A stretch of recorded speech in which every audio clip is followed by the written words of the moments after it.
crap. Well, hello there. I'd like to welcome you to What's in Tegan's Storage Locker, the show that dares to ask the question, just what is in my storage locker? The answer this week, as every week, is comic books. I grab a pile of comic books, not really at random, but, more or less just from what I have sitting around the house. And, we go through, we look at them, a splendid time is had by all. I try to keep my cat from destroying everything. I don't always succeed. He's still asleep from I record these in batches, so he fell asleep on the table at the end of the last video, and he's still there. So he actually looks like he is asleep, so maybe he'll just stay that way. Can you see his paws I think you can just see like the tip of his paw there. Black on black. You can barely see him against this velvet is the thing. So, starting off here with Batgirl issue of Legends of the DC Universe. This was, I don't want to say spin-off, but sort of a sister title to the Legends of the Dark Knight series, which ran for many years, and they still, bring it back in, one form or another periodically. It's a it's a good catch-all brand for just like, let's bring in good people to do short, 2 or 3 issue runs on, characters who, we never get. The whole point is these are people who you would never be able to nail down for an extended run, or at least not at this time. So you bring them in to do something really special, like, Kevin Nolan. You got a Kevin Nolan Batgirl. That is a gorgeous piece. I'm willing to bet, unless you were buying comics at the time, you've never seen this before.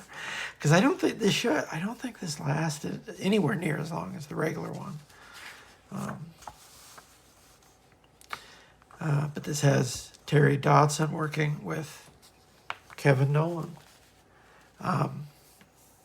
It's interesting to see Terry Dodson working with any other inker besides Rachel, because we're so used to seeing him working with Rachel. So it's really interesting to see, Kevin Nolan, who has a really distinctive line.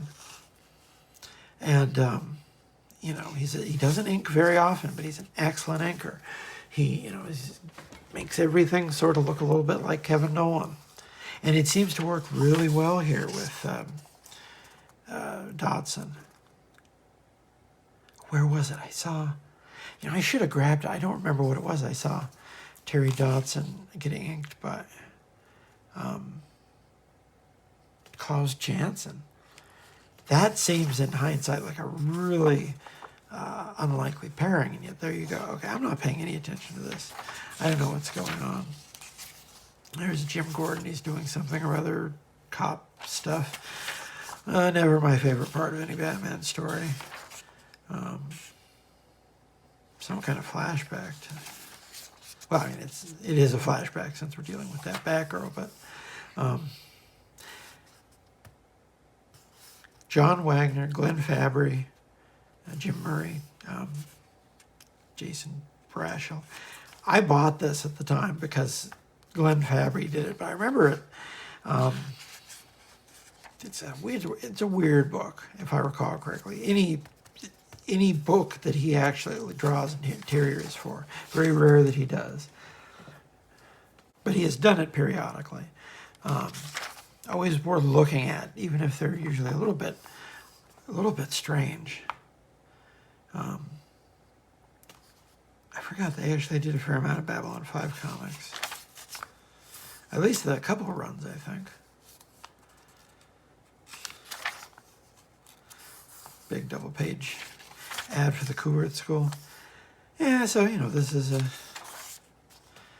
fairly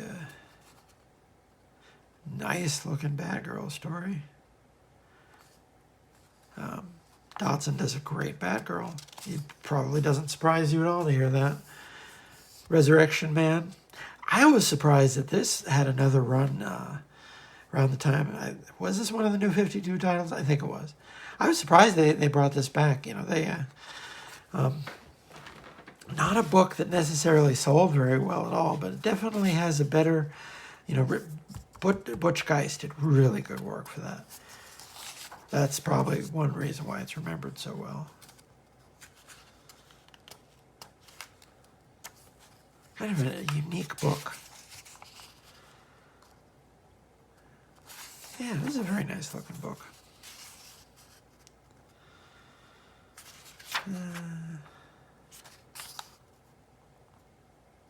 Still very much, you know, still when he was very much enthralled to Adam Hughes in terms of, you know, composition and framing. That, you know, it jumps out at you. And you know, he sort of grew out of being so obvious with it. But that was, you know, sort of his apprenticeship in the same way that, you know, we can look back on early Bill Sienkiewicz and say, like, yeah, he really learned a lot from Neil Adams. Neil Adams was very dominant in his style for years. And you can say the same thing for Adam Hughes and Dodson. But the thing is that those are, you know, drawing anywhere near as good as Adam Hughes is going to make you an excellent artist. Likewise with Bill Sienkiewicz, obviously. You know, learning how to draw like someone who draws very well. Never a bad idea for a young artist. You may take a few, you know, slingshots for it at the time, but if you learn, it can be very formative. Batgirl special, since it just happened to be there next in the pile. Mike Mignola cover. I want to say this would have to be like the last, if not, you know, I can't imagine there'd be any more, because this was 1988, like almost certainly the last Batgirl solo outing before, you know, The Killing Joke. And then after that, she was a cast member in the Suicide Squad for a few years. That was how they rehabilitated the character after The Killing Joke, by making her part of that ensemble. You don't need me to talk to you about how good the Suicide Squad under Jim Ostrander was. I came to that run very late. I didn't read it till my 30s. Yeah, so this is a nice looking Batgirl book. This is did we pass the? No, we haven't yet. I was like, did I miss the credits? Ad for the annuals. They were still doing an Infinity Incorporated annual. That was way towards the end of the run of that book. I don't think it lasted for very much longer at all. Art Adams doing some work on the Spectre annual. He did a little bit of DC around this time. He did a Batman and Superman annual. It looks excellent. I think I have that in a box somewhere. Young All-Stars, which was, man, trying to explain the Young All-Stars would probably take up half of the rest of the video, so I'll look it up on Wikipedia. It's complicated. Ask your parents. Yeah, so she's doing some forensic stuff, and Batman the Cult. Now that is a divisive story. I've heard people say some really awful things about this, and I've seen some people praise it to the rafters. So doesn't it brings out the passion? I still have, you know, I should go back and read it. I still haven't read it. I know that that seems like something I should have read, but it just never came up. You know, Jim Starlin, he did a lot of Batman, and I don't think I've heard people dog his Batman, like they didn't think he was right for the character. I actually think he was great for the character. The character actually forced him to get out of his comfort zone. You know, he couldn't bring in Thanos to be the co-lead on Batman, so he actually had to sit down and write Batman stories.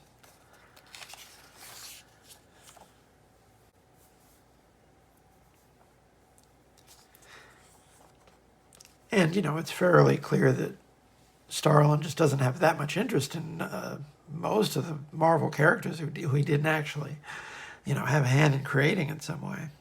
And not even all of those, because he never goes back to Shang-Chi.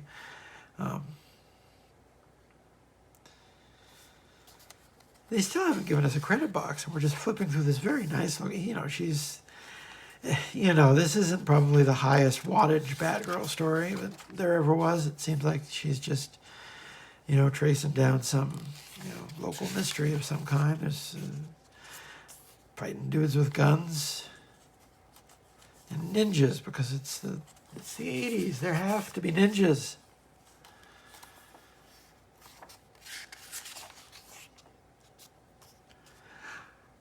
Was this, I'm wondering whether this was before or after the weekly, because I know this was the same year as the weekly era, but I don't know if this would have been, which part of that, year weekly experiment that would have been signifying without looking at a calendar. DC does it again. Dwayne Turner, early Dwayne Turner. I've been pulling out a lot of Dwayne Turner lately because, well, we're going to be talking about him on the show here in the next couple of days, because he did a little work for Top Cow. But this is, formative years for him.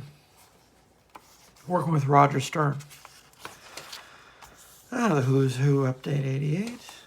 They kept, they kept putting out Who's Who right alongside the Marvel's handbooks. That's a nice piece. Is that Mike Mignola? I can't, that's not, they don't have the signature on there, so I can't tell. They usually got good people to do covers for, the handbook. Oh, I see, you're turning over. Oh my God. I didn't realize, I haven't read this in years. That seems rather, that's portentous. Maybe they knew, but the thing is it wasn't supposed to be in continuity. So I don't know if anyone knew. Maybe the people making this comic had no idea that they were, doing the. Although I don't know, they very well could have, because there it is right there. But it wasn't initially supposed to be in continuity. It was only because it made such an impact. Did I just totally pass up? Oh, I did pass him. It's right here. Barbara Randall writer, Barry Kitson. That's who we've been looking at. Early work from Barry Kitson. Oh, now I look back and I think I should have got that.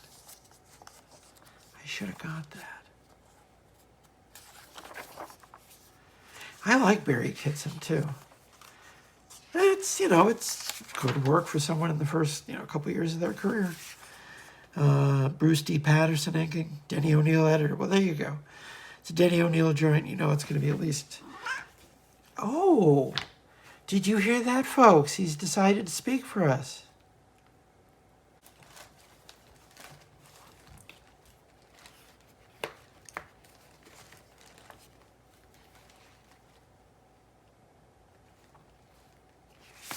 What do we got here? How about we look at milk and cheese? I put up an issue of Dork on the TikTok channel, and that's been my most popular video for weeks. Like, people started talking about him online, and I guess it maybe boosted his profile a bit, because it's, this turned out to be, or not this, but the issue of Dork I looked at, very popular on both of the platforms. Are we in your way? Look at this. Do you see what I have to deal with here? The good people didn't come to see you. You can sit back there. Oh, or you can attack me.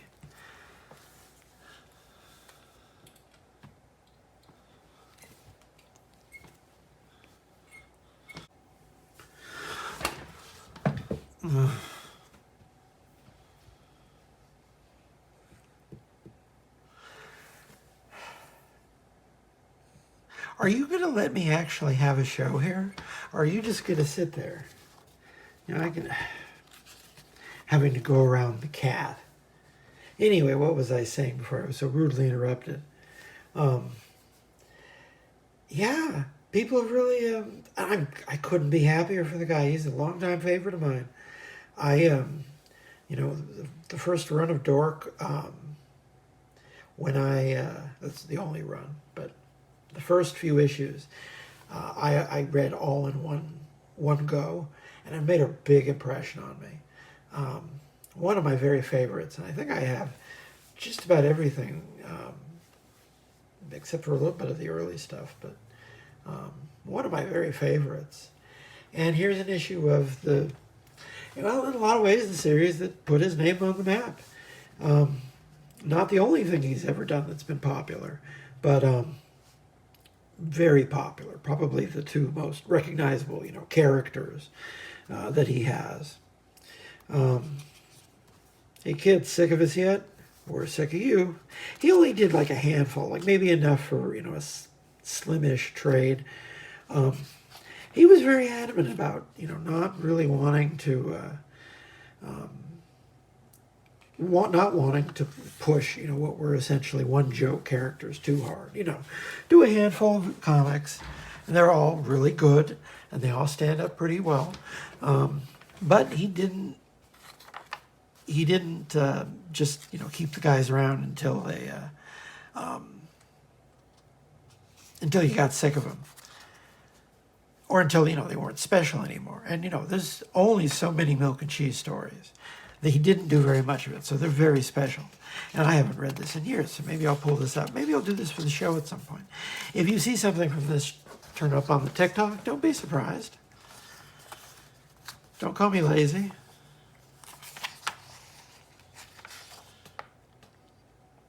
See, this is the type of stuff. Time out for a blood bag fight, just throwing blood bags at people. But this is a great example of his work. Really hyper rendered, fun, cartoons, very consciously cartoony stuff that has absolutely impeccable, impeccable fundamentals. He's someone who puts a lot of work into his comics pages. And he said numerous times, it's not at all cost effective for him to draw like this. And yet he can't draw any other way. And it's absolutely fantastic whenever he does. You see, it's very dense, just lots of jokes. Are you going to knock that out? Oh, okay, you're not going to. Oh, are you getting in your bed? Folks, he's getting in his bed. He's getting in his bed. Victory in our time. All right. Back to milk and cheese. Yeah, there's just so many jokes every page, every panel. Some panels have multiple jokes. It's just really dense stuff. You have to stop and pay attention to it. It sort of demands, your active participation in order to get anything out of it. It's really, really, just, you look at it, and it's very pleasing work. It's pleasing to the eye. Man, he put a lot of work into all of these books. And you can definitely see, if you don't know Milk and Cheese, their gig is that they're very violent. They don't like Merv Griffin. It's that type of thing. The type of humor that I think later, sort of seems like very much, cutting edge 90s stuff of the type that became, almost sort of mainstream in the 2000s through the Adult Swim and stuff like that. This was definitely in that evolutionary tree. But he never, there's never been a Milk and Cheese cartoon. There was an Eltingville cartoon, one pilot, and it was a nice pilot. It's a really well animated pilot, but it didn't make it any further than that. Darth Vader Overdrive. See, you can only get away with so much stuff like that before. Oh, they're dressed as Cylons here. See, very, a lot of nerd stuff. Yeah. Society is to blame. Yeah, see, he already had a pretty big back catalog. He started off with this series called Pirate Corps. I think that was his first series. With Eternity, not a publisher you hear often about. Yeah, there's 1, 2, 3, 4, 5, 6. 6 issues of Milk and Cheese. One of them is a trade paperback. And I don't think he ever made any more of them. Dork, I think he only did 11 issues of that. He did Pirate Corps. Hectic Planet, that was another. Was it? I can't remember whether he did that before or after Pirate Corps. I don't even know that. Dick Wad of the Mega Vice Squad, hilarious collection of some of Evans' more risque humor. I don't think I've ever seen a copy of that.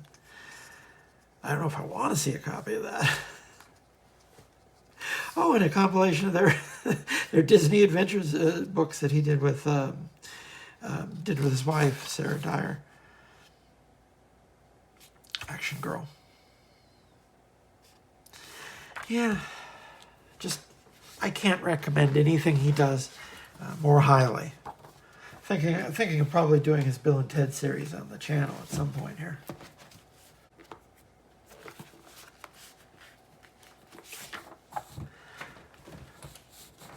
Legends of the DC Universe 80-page giant.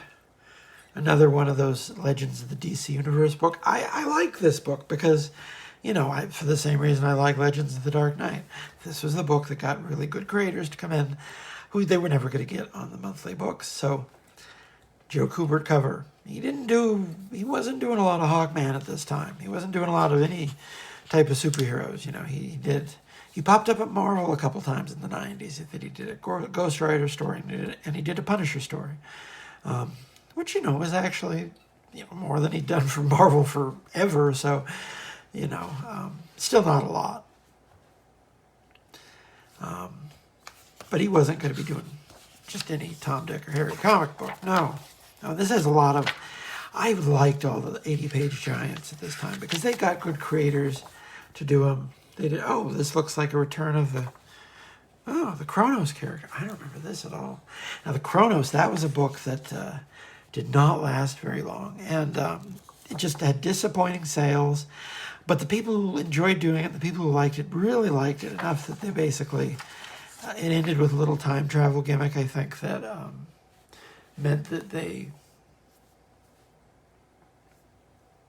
It ended with a time travel bit, I think, that sort of precluded any further use of the character. So I think he's only shown up a few times since then. Oh, wait, we're on to a different story here. Oh, so that's only a few pages, and then we move on to, who is that? Oh, my goodness. Peter David, Steve Ditko, and Kevin Nolan on the Spectre. Oh, my God. That is a... You know, Peter David was doing a fair amount of DC work at the time. But Ditko on the Spectre, I don't think he did any other Spectre. I can't think of any other Spectre. Inked by Kevin Nolan? What was I was just talking about Kevin Nolan.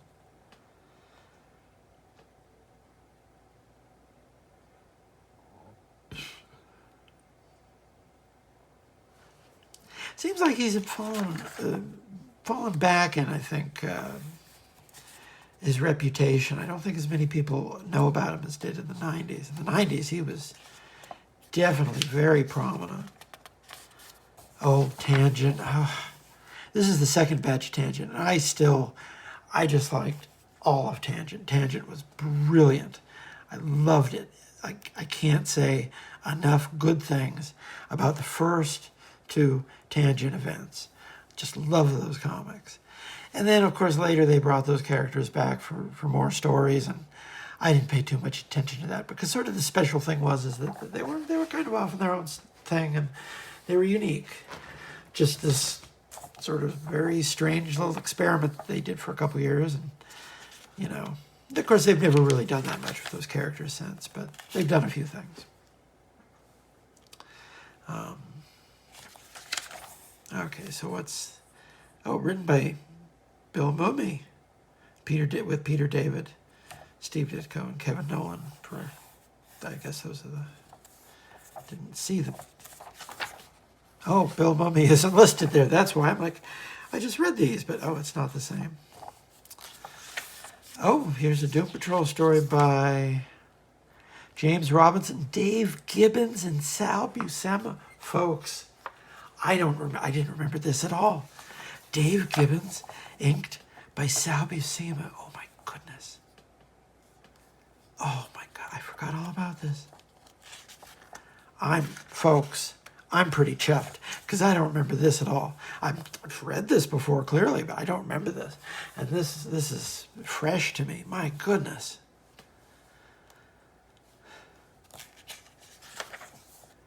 My goodness, that is just Dave Gibbons working in a sort of like, 60s pastiche mode, which, he can do. He's done that for a amount. Oh, Helix, this is right at must have been the very tail end of the Helix, because Helix did not last very long at all. And speaking of Dave Gibbons, this was Dave Gibbons' big, I think he did a couple iterations of this series.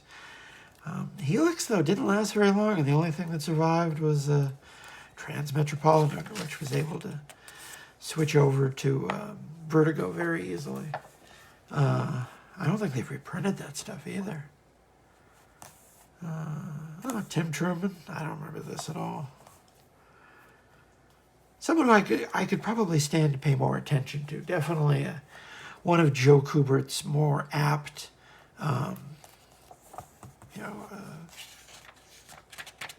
I was about to say students in a very informal sense, but then I realized, there are many people who've been actually Joe Kubert's students in a real sense. So, I should probably take more care there to specify. My God, this is just... James Robinson, Dave Gibbons, and Sal Buscema. It's just perfect. It's perfect. Love it. It's gorgeous. Who's this next one? Hawkman by Andrew Helfer and Bob McLeod. I had a nice conversation with Bob McLeod at the first comic book convention I ever went to. I talked to him for a good 5 minutes. I didn't really know anything about him at the time, other than having read just a couple things that he did by and by. And then I later went back and, after I, had a nice conversation with him and talked to him about pens, actually. He actually taught me a lot about pens in like a 3-minute conversation. He also dissuaded me from inking with a technical pen, which I have to admit sort of took some. I enjoyed inking when I was using a technical pen, and then I sort of got away from it when I spent a good couple years sort of fiddling with a brush. I could never, it's a hard thing to do. I couldn't get the hang of it, so I didn't find it a very, it threw me.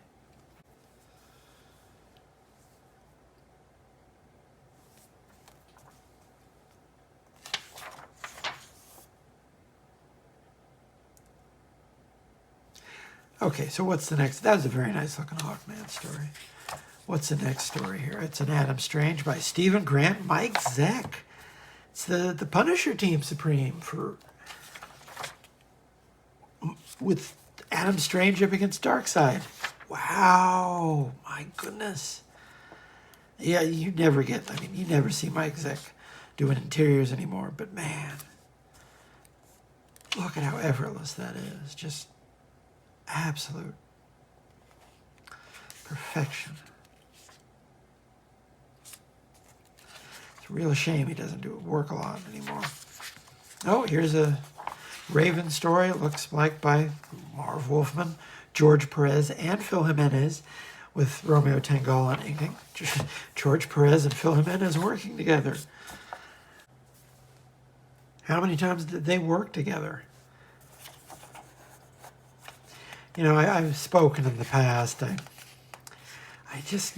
understand why people like them, I think, because, it's not a bad read, but I just, the Titans, I just never really got it, like, in terms of, really getting into these characters. The most I ever liked was honestly the TV show that I know a lot of hardcore Titans fans probably loathe. but, super popular. That's really basic of me, I know. Who is this? This is Rip Hunter by Dan Jurgens, Todd Nauk, and Art T-Bear. Todd Nauk is someone who's still up and running. Actually, he's had a very, very good few years here. Very popular. Way more popular than just about anyone else who was working around this period.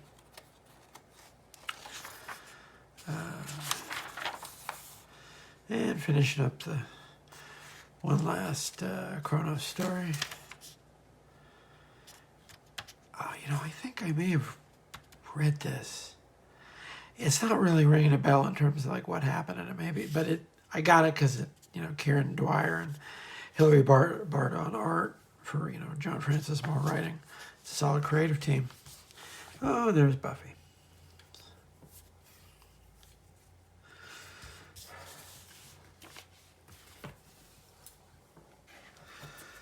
What do we got here? Oh, here's one. Fantastic Four. I find myself talking more and more about the DeFalco run lately. It's come up a few times because I think, in hindsight, it's a little bit underrated. It's not from a period where anyone was really expecting to pay attention to the Fantastic Four. And at the time, this was not a well-regarded run. And I'm certainly not arguing that it's, top tier like, Walt Simonson or anything, but it is more interesting than people have ever really given credit because it does something that they haven't really done a lot in recent years, which is just put the actual family itself under pressure. It's always something maybe they tease sometimes. But here, they really put all of these characters through the ringer over the course of this run.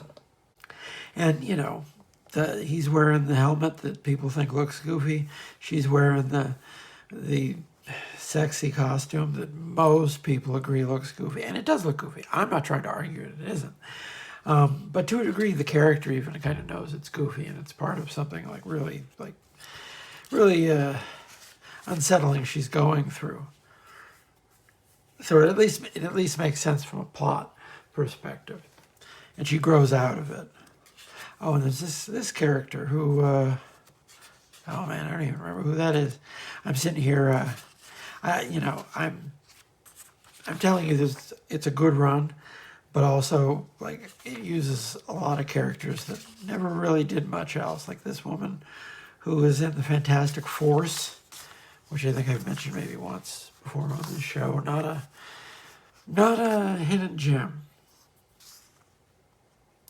And this is the issue right after, to spoil a, 30-year-old comic book that, where the ending of it was discussed, amply. Reed is dead. And he's not dead for a little bit. He's dead for 3 years. 3 years, because he didn't come back until the 410s, when they kind of had to wrap the run up in a hurry, because Heroes Reborn was about to happen. So there's a world where that storyline lasted even longer. But yeah, Reed was written out of the Fantastic Four for the better part of 3 years, and it was really interesting to see the family. What happens to a family when they go through that kind of loss. And, Ben was disfigured. He had to deal with a lot of really negative emotions from his earliest days coming right back up. And Johnny was revealed to have been married to a Skrull who then came and started hanging out again, which was awkward, but I think she appeared for Secret Invasion, and if she appeared during the slot run, I haven't read all of that, but she didn't appear otherwise. And see, they're in a really distraught moment because they just saw Reed and Doom, for that matter, because they were both believed dead for a while. And Doom was dead across the line. He didn't appear. And they for the time, I thought it was actually remarkable that they kept the two out of the book for as long as they did. But like I say, it was very interesting to basically just put these people through all the worst things you can think of. You know, you can't believe it, I don't believe it, I never will. And then eventually, gradually, she does come to accept it, and that's right when it's about time for him to come back, which is a very interesting twist, because it was like, well, okay, what if the people in your family continue to change and grow after you're gone? And then you come back and you try to fit in like everything. And then, you know, they didn't have a lot of time to play that out. But even just in the last few issues they had after Reed returned, you know, they struck those chords. Very interesting set of stories. Tom DeFalco's great theme was families. All of his series that he wrote for any amount of time had some kind of family dynamic at the center. You know, Thunderstrike and his Thor is always about family, but his Thor introduced a human family as well to the mix. Oh, and here we have these being taken over. They're being taken by the Skrulls. I think that's Pybok, the Power Skrull. Can't remember which powers he has. This guy, he never did anything after this run. Devos. Maybe he appeared as cannon fodder in one of the Annihilation series, but other than that, I don't think he's ever really done anything. Which, I mean, he was kind of a little bit, I guess, in hindsight, based on the Predator. He was just sort of like an intergalactic tough guy. I forget what his whole deal was. I have to go back and read. But, you know, they just lost Reed. Reed just died in front of them, and already they get, you know, swept up into this Skrull drama that they could probably care less about. That's just the burden of being the Fantastic Four. Here's another wonderful Bullpen Bulletins page with these Rick Parker cartoons. Looks like Tom's breaking in a new assistant editor. What are they talking about in the... Oh, David Walls shows up in the bullpen. I'm always talking about him over on the Udder... We're always talking about him, actually, on Udder Madness. He was editor at Marvel. More about editorial assistants. Sal Buscema recently donated the original art for an entire issue of Spectacular Spider-Man to the Smithsonian Institution. That's interesting.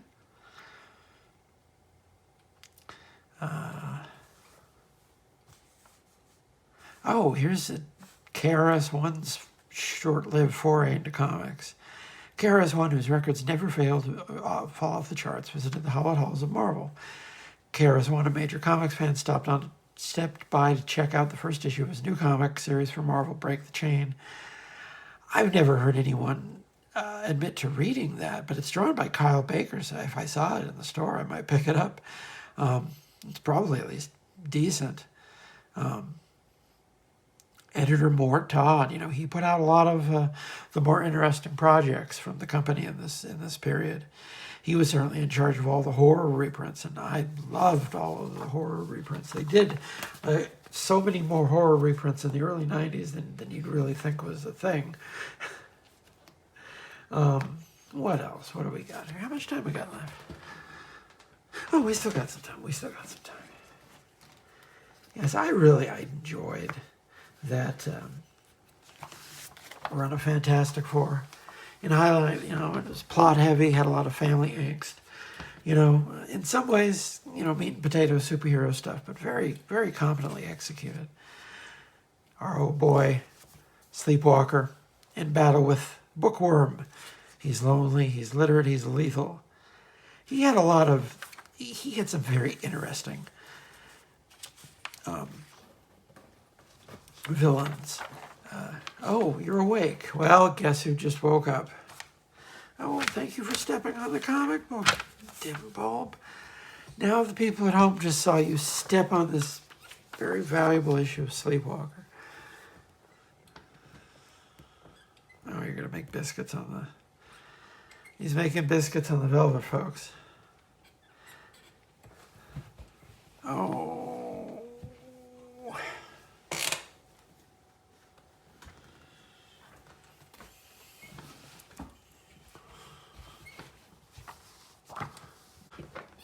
Okay, back to Sleepwalker.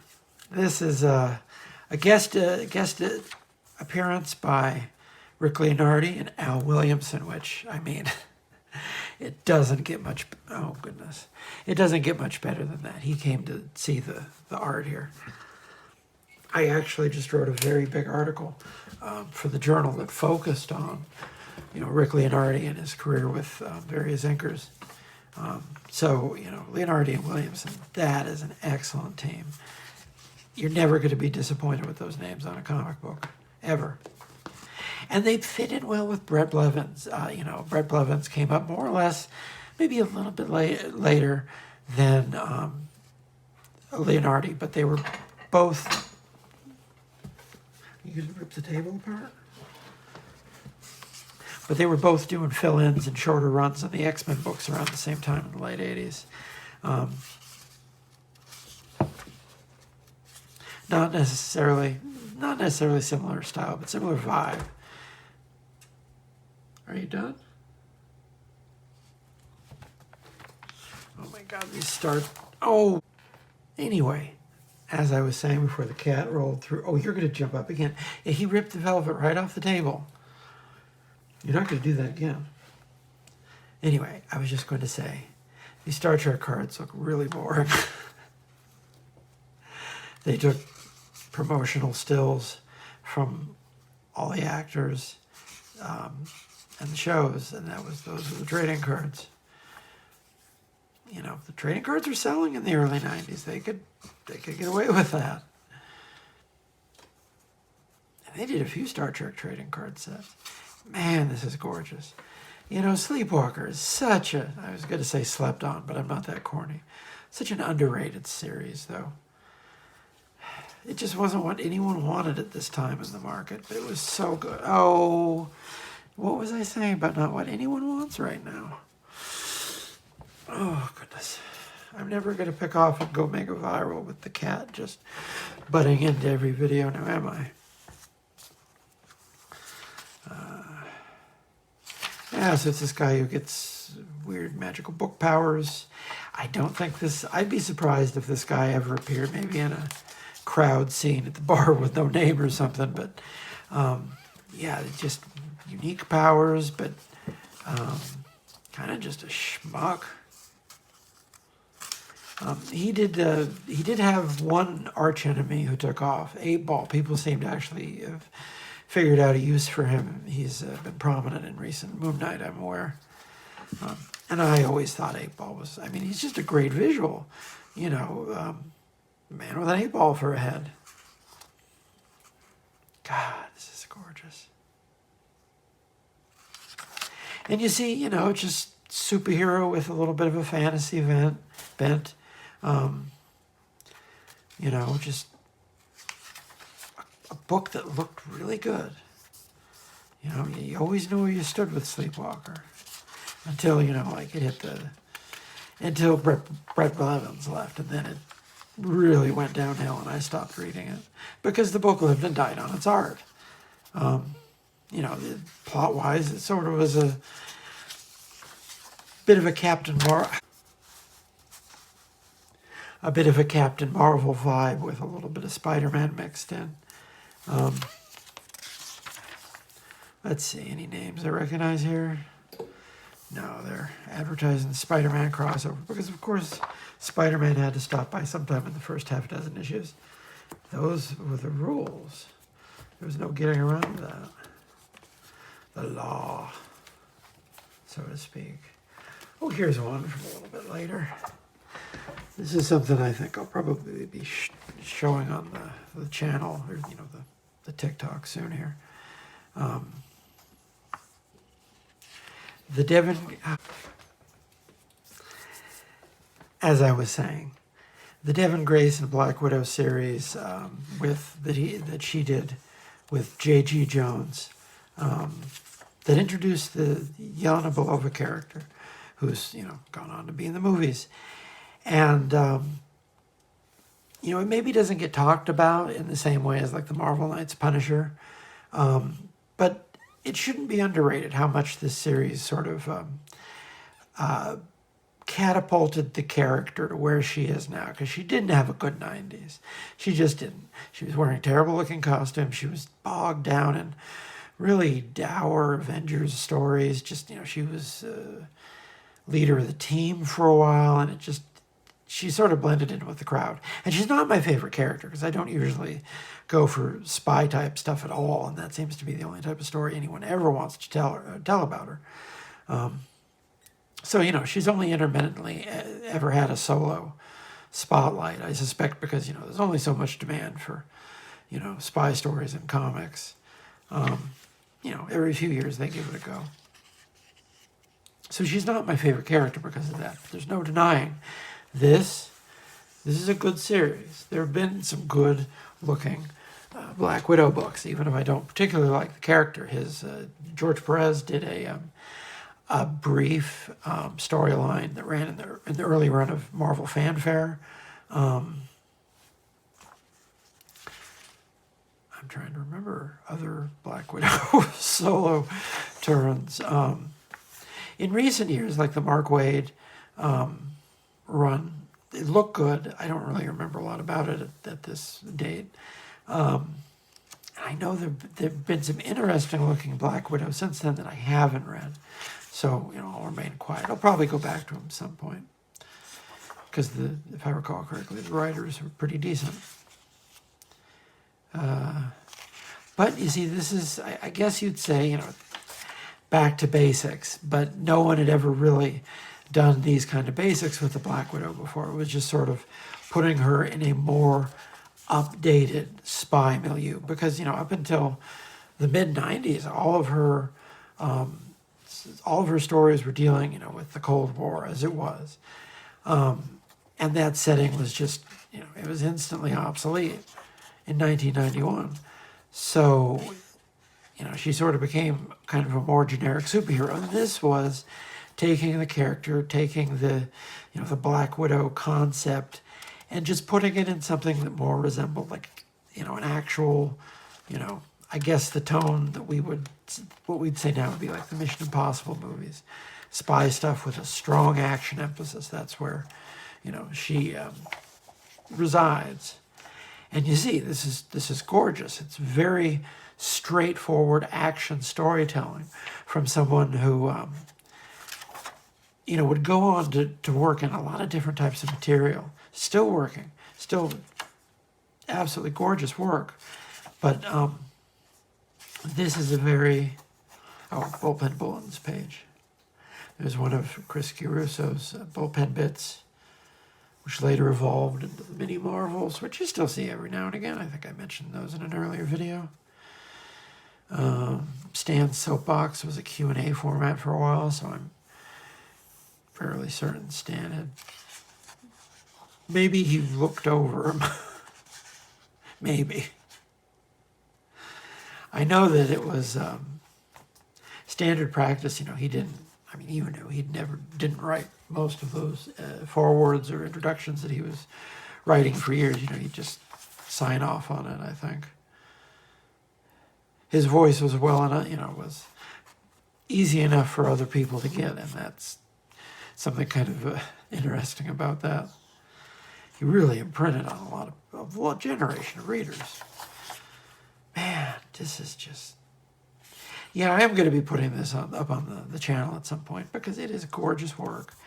And, it is absolutely clear that this is the version of the character who made it to movie screens. If this had never been published, she may have gone in a completely different direction. But this was the updating that this character desperately needed because she's been relevant ever since. And she wasn't relevant for the 90s, and she wasn't particularly relevant even in the 80s.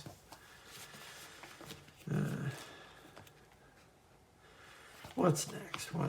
What do I got here? Oh, here's one. Keeping with that general theme. Danger Girl.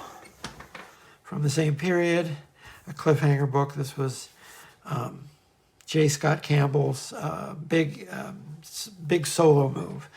And this is another spy story, actually. Another, heavy on the action, espionage, cloak and dagger stuff. Again, not usually the type of book I read, but, I like J. Scott Campbell. I think he's a really underrated talent because this book has some, formal interest.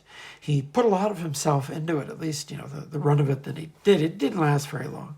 I think it got more issues out than Monkey Man and O'Brien did, but not by much, at least with the original creative team. I think there have been Danger Girl stories by other creators, but I haven't sought any of those out because I bought this book because I liked his art. I liked his art on Gen 13. And this is a cover by, I don't know if this is the main cover or if they were doing variant covers, but that's not Campbell. That's very clearly Adam Hughes. And so the whole deal here is that they're basically Charlie's Angels spies.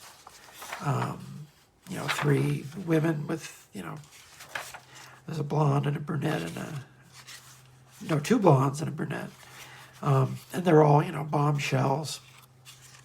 And, they just have various spy adventures. Like, she's in a hot tub. And here's the one with the lasso. Because, of course, there's one with a lasso. And the other blonde one, I don't remember these characters' names, I'm sorry. I know that the first blonde we saw, that's Abby Chase. That's the only name I remember. She was supposed to be the breakout of the ensemble. And you see it's just very clear, interesting action storytelling. Someone who's putting a lot of effort into actually showing you action. It's supposed to be a comic where things happen. There's a car chase in one of these early issues that it's very interesting because I remember reading him in interviews saying, like, car chases are hard to do. I want to do one. And that ambition, I thought, always was an underrated virtue of the series. He put some thought into making a very nice-looking book. And, in a lot of ways, I think it was just it was very successful, but it was also, very much a cheesecake book. And so maybe it didn't get quite the attention that it should have, considering, look at this. This is good stuff. This is someone who's paid attention to how, pages work, how to tell complicated action beats using, facial expressions to telegraph story. Oh, there's your big 2-page spread. He knows how to let a lot of negative space speak for itself. This is just an excellent comic book. Man, ain't never played a soccer game, probably never will. Sorry. Sports games, I never played any of those. You can probably guess, just not my bag. I know. Could I be any more of a, walking stereotype? Man, this is like the kind of an action sequence that you'd see in a James Bond movie.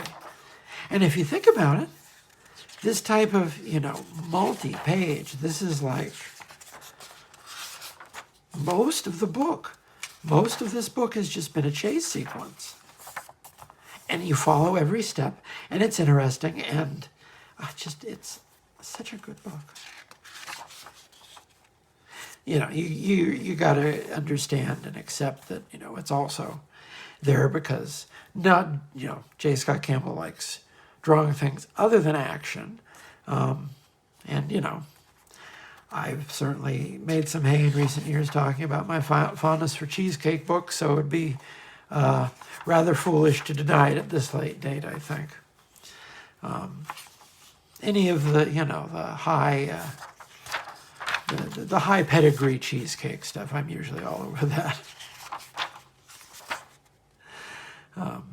Although I have read my fair share of Zenescape books. I'm completely out of touch with what's happening in them. But I think I'm the only person at the Comics Journal who is familiar with Zenescape.